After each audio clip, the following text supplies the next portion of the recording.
Oh, hello there. Hello there. What you are witnessing right now is the first ever autofocus Blackmagic camera. Alright, kinda.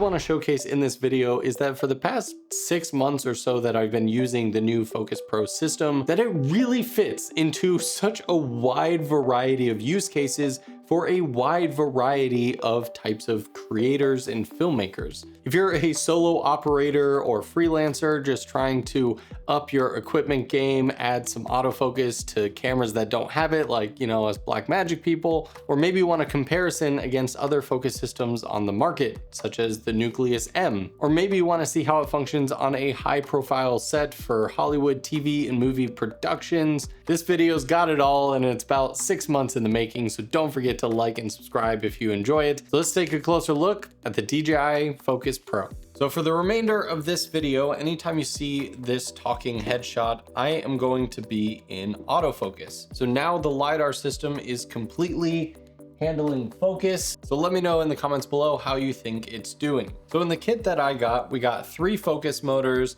the focus grip, the new LiDAR system, and the 𝗧𝗪 handheld unit. I'm really impressed by the setup speed of this system. People in the freelance world understand the clients that you show up on set or you're going to film a YouTube video, whatever it is you're filming where you don't have a lot of time to set up. These fancy pieces of equipment become kind of not useless, but too cumbersome to actually use on a real set because they just take too long to set up, to maintain. Now, of course, you need to go through your lens calibrations, which haven't really changed since the last time we talked about it. And obviously it's nice that you don't have to have the gimbal anymore because you just use the grip, but the setting up process is very much the same. You add in your lens focus length and you just capture focus at 1 and 4 meters. However, what has been upgraded is each motor can store up to 15 lens profiles, and this is a major upgrade from the 3 from last time. Now, if you head to the DJI Ronin app, you can actually check the lens compatibility, and your profile may already be in there. And so with this, you don't even need to calibrate the lens yourself, speeding up the process that much more. Once you have all your lens profiles saved once, then they just stay with the motors. So just remember, the lens profiles are saved on the motor, not the grip. Now, I drove up to Toronto to hang out with Kofi, Chris Brockhurst, 𝗬𝗪𝗡, and a couple other creators.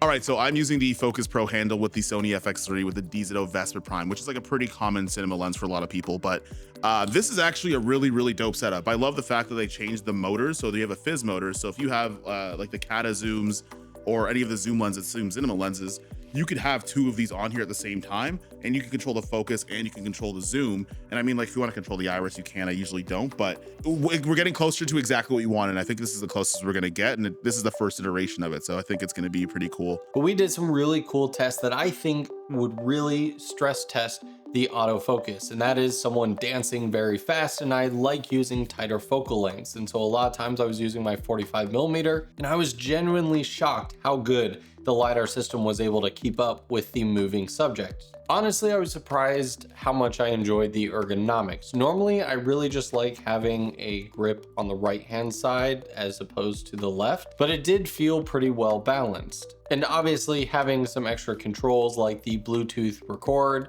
and access to manually focusing at my fingertips is always really nice. The other time where I did this kind of one-man band handheld rig setup was the other day. I did a little scene recreation with Michelle where we were recreating this American Horror Story shower scene.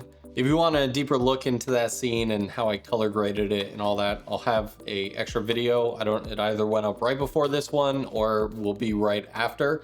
But it was a fun scene, very quick, and again, it was just me as the crew. So I wanted to see how the autofocus and everything would treat kind of through the water a little bit, dealing with like glass. Since this is using LiDAR autofocus, you have some advantages and very few disadvantages. The disadvantage would be if you're shooting something like a mirror or sometimes through thicker glass, because it's focusing based on where that LiDAR is actually hitting the subject and bouncing back. If I'm shooting a reflection of a mirror, it doesn't know that me, the reflection, is the subject that should be in focus. Like some other focus systems, it's going to just be like, oh, that mirror is where I'm landing focus, so it's going to focus on that. However, the biggest pro to LiDAR is the fact that it can see in the dark. So during these shots, where most other autofocus systems would absolutely be useless, here it performs perfectly because again, it's looking for the subject. It doesn't need any light whatsoever. And you're able to latch on, keep focus without ever having to worry about your contrast not being strong enough.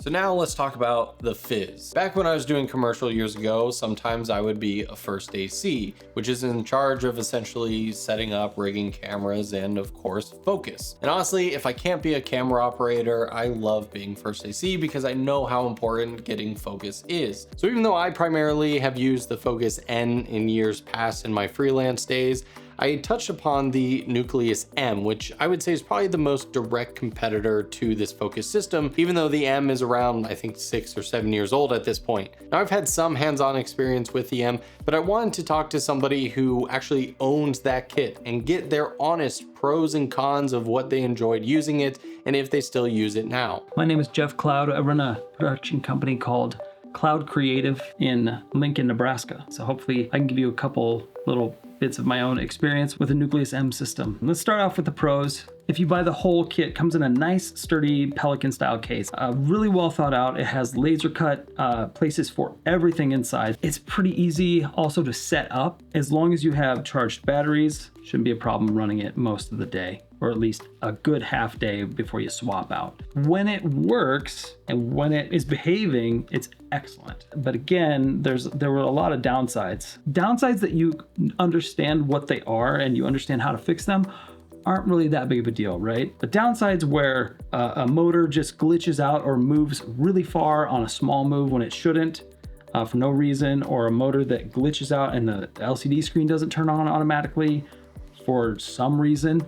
Those are hard because there's no way to troubleshoot those. You can search online all you want, but what I found was I had to just send both of my motors back to Tilta. They had to diagnose them. They had to switch basically the motherboard inside. You know, it cost me $300 extra just to send those out and get those back. I ended up selling that whole kit. It was great for what it was. Lots of finickiness with the Nucleus M kit. There's either electrical gremlins or there were connectivity issues where if you have the handle or the motors too close to the wireless control unit, if there's not enough space in between there, the radio frequency didn't act properly or it wouldn't work like you expected it to. But now, you know, we're 4 or 5 years removed from when it first came out, and I think, you know, as you're finding, DJI, their stuff just works and it's a lot simpler and there's a lot fewer things to lose parts-wise. Yes, there are absolute advantages to having access to kind of the specific frequencies and channels and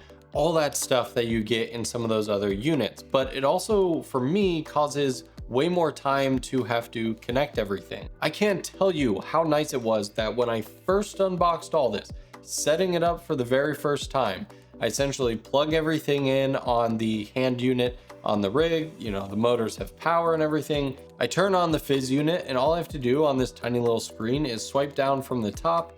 I go over to link motor, I tap that, I press and hold on the motor, and within about 10 seconds, they're all linked up. And the nice thing is that I can use this in tandem with the focus grip hand unit. You don't have to change modes, you don't have to like link and unlink one another. Right now, I can hop in and I'll turn autofocus off. Now I'm back in manual control. So if you're using all 3 motors, you have access to control over all of them on this unit.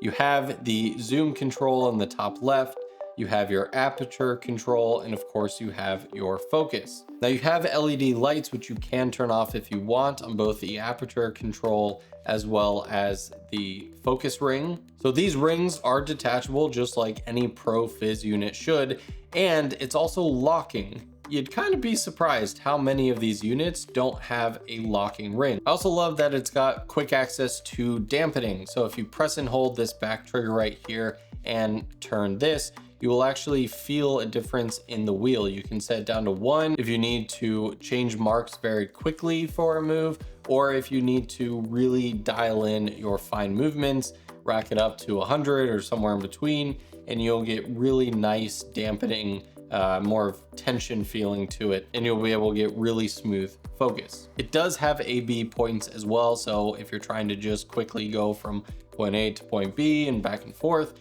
you can quickly do that without missing your marks. The record button does work via Bluetooth, and so any compatible camera like my Blackmagic Pocket 6K, 4K, obviously a bunch of Canons, Sonys, and you can check their website for a whole list. I can very easily start and stop my records like I do here, which is nice. It also has a smart connector on top, so you can hook up the DJI High Bright monitor, which I wish I had. DJI, can I please try one of those out? Because you know what it works perfectly with? This guy. If you are a fellow 4D owner, what's really cool is if you use the wireless transmission system, you have the High Bright monitor, you can directly connect this to your 4D, and say you're using the 17 to 28, you can just have manual zoom control, focus, aperture, all that stuff from here without needing any extra hardware, making this ecosystem. So I'm jealous of anyone who has the High Bright monitor right now, but I would love to test that out in the future. Guys, you know what my favorite feature is? And so many people, like everyone talks about it, but it truly has been my favorite feature since the RS3 Pro. Of course, there's manual focus mode, autofocus mode, but AMF mode, auto manual focus. It's essentially autofocus with human intervention. Bring the 4D back into view here. So we're still on autofocus, and because the new LiDAR system has a face tracking algorithm, it is going to prioritize a human or vehicle now, which is really cool. And so as you can see, it's keeping focus on me. But now I've just put it into AMF mode, so you can actually see the autofocus working on the Fizz controller when you're in AMF mode. But then if I want to quickly grab focus on here, I can, without changing any settings, just go into my wheel, grab focus right there. I can feel the tension on the wheel. It wants to go back to me, but I'm in full manual control as long as I'm turning the wheel or holding it. But then as soon as I let go, it goes right back into autofocus mode and picks me back up. So I'm obsessed with AMF mode. Honestly, I use it all the time. It is my preferred focusing method because it's just nice to be able to have autofocus the majority of the time, but then still have, you know, as the creative, having creative control, you can still get the shot you want exactly. So in order to get a true professional's opinion on the new DJI Focus Pro system and how it compares to Hollywood standard stuff, I came to the best place possible, OHD Studios here in Gahanna, Ohio. So definitely check them out on the link in the description. So let's go in and talk to some actual first ACs. What would you say is like the most important aspect? Like if you're going to buy one, what are you looking for? If you're more an owner operator and you're just doing small stuff, like a lot of times you really just need to run focus. You just need to be able to hand that off to somebody else if you're not operating, in which case most aim systems, you know, like they work and they will get the job done. If I'm pulling focus all day and I want to be as prepared as possible, I definitely want something with lens mapping to where I can swap through the lenses, you know, the same throw that I want. Because even in a comparable set, just jumping from the 35 to the 50, this move you've done all day, now you're learning a different throw. One of those lenses is going to be very small, little minute differences that are shifting focus greatly. The other's going to have a much longer throw in certain areas. For example, 3'6" ring. If someone's walking from 60 to 40 feet, I've got that much room. On another ring, so to speak, let's just go to the 12. I don't even have a mark for 60, so it's going to be somewhere right around in there. To there is that level of adjustment. So like you breathe on it and you're out of focus. And a lot of motors that are just going to standard map to the range of the lens, yeah, they don't give you the option to control that very well. But at least it keys in. I can put a piece of tape across that during prep and just call this is my 35 millimeter ring. And it came with four or five of them. Exactly. So you could make a ring per lens so that I would at least have those physical marks to glance at, because I'd glance out and be like, okay, they're about 15 feet from camera. I could just look down and set it to 15 feet. With stuff like the WCU4 or the Hi5, ideally you have it so that all three of these numbers are lining up. So your digital readout is telling you the same as your physical readout. On most lenses, if I go exactly halfway between there and infinity in travel is where it should be 8 feet. So if infinity's there, there's 4 feet, 8 feet should be right there, and that does line up with it. So you can map a lens with pretty accurate, points by just using a couple points. Whenever I work with the Bolt motion control robot, that's generally how we calibrate a lens. We don't do every step. I was working with a great AC up in Detroit the day before yesterday. She's awesome, doesn't use the rings. She'd be perfectly at home on that all day. They have their limitations, but truthfully, for 90% of the work, they're great. As he mentions, like for pretty much most productions, something like this would be perfect. And while for me, I would say the biggest cons that I noticed after playing around with the really, really high professional stuff is here we have slightly less professional connections. The USB-C cables, it's a hard one. It's like a pro and a con. The USB-C cables are great in the sense that everyone has a USB-C cable. They're easy to come by, they're relatively inexpensive if you have to replace them. Where the cables we used on the more professional units, yes, they were thicker, full metal, they had locking, and they felt really solid.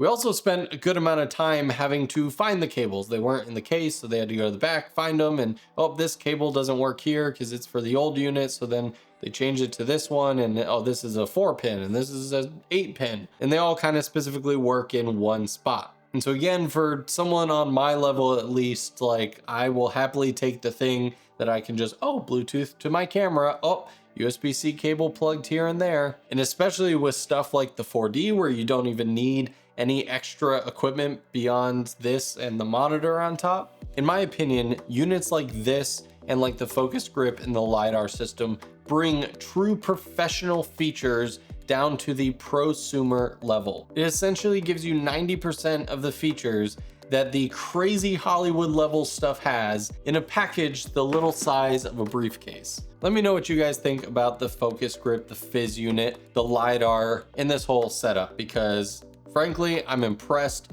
and I really look forward to continuing to actually use it. Thanks so much for watching. Don't forget to get subscribed. See you guys in the next video. Bye.